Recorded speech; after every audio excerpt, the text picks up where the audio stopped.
তোমরা যদি এই ফর্মুলাগুলো মাথায় রাখো, আমি এগুলোকে ধারাবাহিকভাবে এখানে উপস্থাপন করছি, তাহলে তোমাদের এই চ্যাপ্টার সম্পর্কিত যে সমস্ত গাণিতিক সমস্যা আছে তা খুব সহজেই বুঝতে পারবে বলে আমি মনে করি।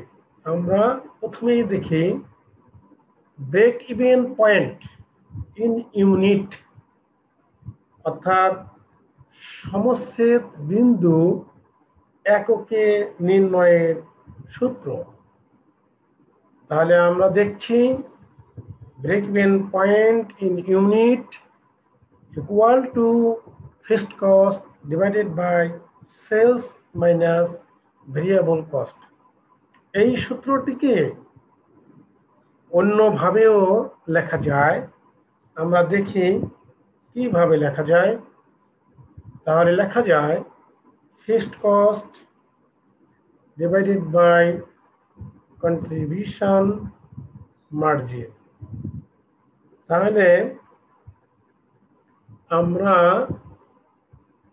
দেখলাম যে fixed cost divided by contribution margin, এটাও লিখলে হবে। এখন আমরা দেখব কন্ট্রিবিউশন মার্জিন কি। কন্ট্রিবিউশন মার্জিন হলো সেলস মাইনাস ভেরিয়েবল কস্ট, অর্থাৎ এই যে সেলস মাইনাস ভেরিয়েবল কস্ট কে আমরা সরাসরি সূত্রে না দেখিয়ে এর পরিবর্তে কন্ট্রিবিউশন মার্জিন লিখতে পারি, তবে সেক্ষেত্রে contribution margin equal to sales minus variable cost এইটা দেখিয়ে আমাদেরকে সমস্যার সমাধান করতে হবে। আমরা তাহলে 1 নম্বর সূত্র break even point in unit আমরা বুঝতে সক্ষম হয়েছি। এ পর্যায়ে আমরা দেখব ব্রেক ইভেন পয়েন্ট ইন টাকা। ব্রেক ইভেন পয়েন্ট ইন টাকা বের করার জন্য আমাদেরকে যে সূত্রটি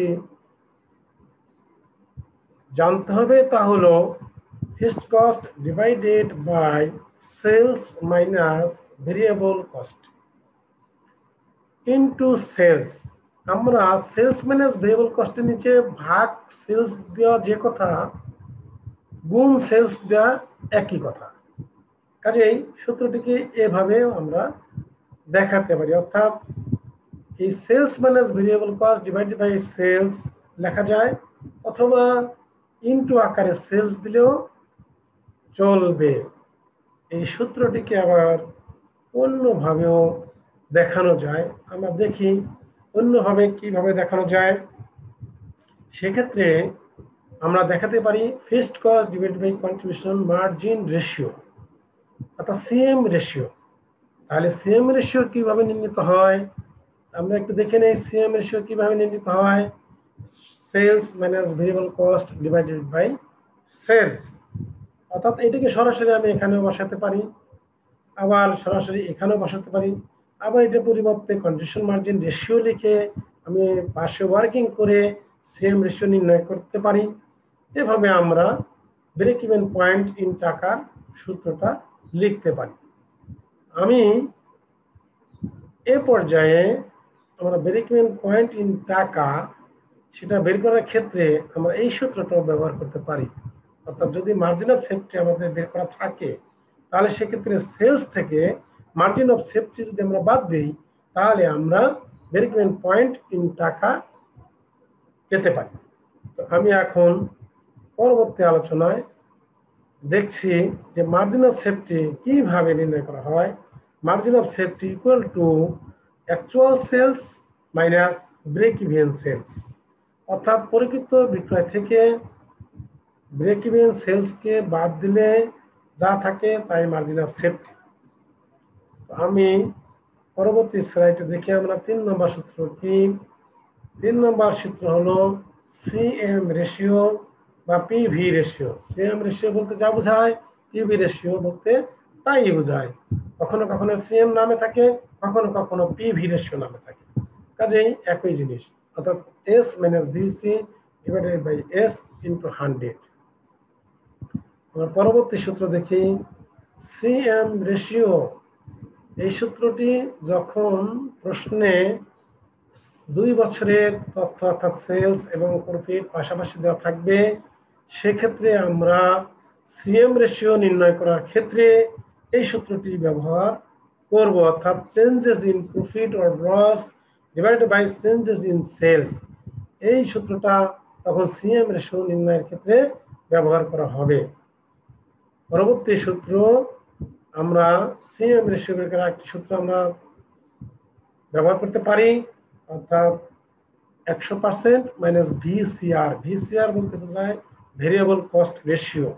এই ভেরিয়েবল কস্ট রেশিও থাকলে 100 থেকে ভেরিয়েবল কস্ট রেশিও বাদ দিলে আমরা সিএম রেশিও পাবো। নেক্সট সূত্র, margin of safety. Margin of safety এটা হলো actual sales minus break even sales, যেটা আগেও আমি তোমাদেরকে দেখিয়েছি। নেক্সট সূত্র হলো profit divide by CM ratio. যদি প্রফিটকে সিএম রেশিও দিয়ে ভাগ দেওয়া যায় তাহলে মার্জিন অফ সেফটি আমরা পেতে পারি। Next MS ratio, margin of safety ratio. Margin of safety ratio হলো এই যে মার্জিন অফ সেফটি যদি আমরা বের করতে পারি তাহলে মার্জিন অফ সেফটিকে ডিভাইড বাই সেলস ইন্টু 100 দিলে আমরা এমএস রেশিও পেয়ে যাব। আমরা পরবর্তীতে দেখি প্রফিট কিভাবে নির্ণয় করা যায়। Profit equal to contribution margin minus fixed cost. Contribution margin নির্ণয় করা আমরা ইতিপূর্বে দেখেছি, অর্থাৎ সেলস মাইনাস ভেরিয়েবল কস্ট, অর্থাৎ সেলস থেকে ভেরিয়েবল কস্ট বাদ দিলে আমরা প্রফিট পাবো, কন্ট্রিবিউশন মার্জিন পাবো। আর কন্ট্রিবিউশন মার্জিন থেকে ফিক্সড কস্ট বাদ দিলে আমরা প্রফিট পাবো। যে সূত্রটিকে বিস্তৃত আকারে নিচে দেখানো হয়েছে, অর্থাৎ প্রফিট সমান sales minus variable cost. Sales minus variable cost মানে হলো কন্ট্রিবিউশন মার্জিন, এবং তার থেকে ফিক্সড কস্ট বাদ দিলে আমরা প্রফিট পেয়ে যাব। নেক্সট সূত্র ভেরিয়েবল কস্ট। ভেরিয়েবল কস্ট নির্ণয় করতে বললে আমরা এইভাবে বের করব, sales minus fixed cost minus profit. আমাদের পরবর্তী সূত্র টার্গেট সেলস।